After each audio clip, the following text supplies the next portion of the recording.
So if you could pick one key insight or set of insights from your presentation to share with the industry audience, what would that be? Well, my talk was entitled The Myth of Long-Term Investment in Innovation. And I started with the assumption that lots of people have that you have to invest in very long-term innovation opportunities in order to provide revenues for the future. And my contention is that there are actually alternatives to that.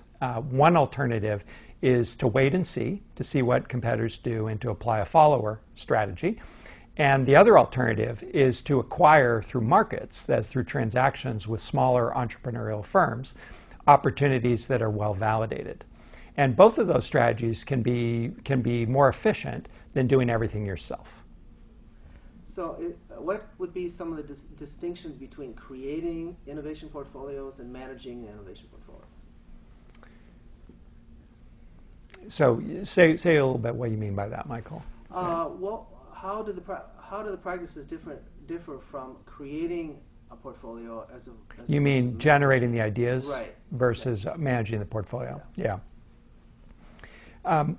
You can think about an innovation system as an ecosystem, and if you could take the perspective, let's say it's a fishery, you could take the perspective of the fishery manager, what they care about is that the fishery is healthy, right? That there are a lot of healthy fish. Or you could take the perspective of the fish, where what you care about is your individual survival. And that analogy relates to innovation in that if you take the perspective of the venture capitalist or of the corporation as a whole or of the government, then what you care about is the health and vitality of the whole system. Whereas if you're the entrepreneur or you're the project manager, what you care about is does your particular project succeed and thrive? And in reality, innovation systems have to accommodate both points of view. You wrote a really great book on innovation tournaments. Do you think more companies would benefit from using a tournament approach to portfolio development? Yeah.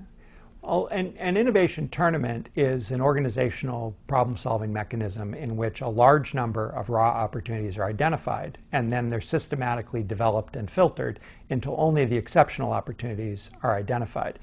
And if you think about it, those filters are really portfolio management decisions. The filters are where you decide what you're going to invest in and what you're going to pause or not invest in. And that's really how portfolios interact with innovation tournaments.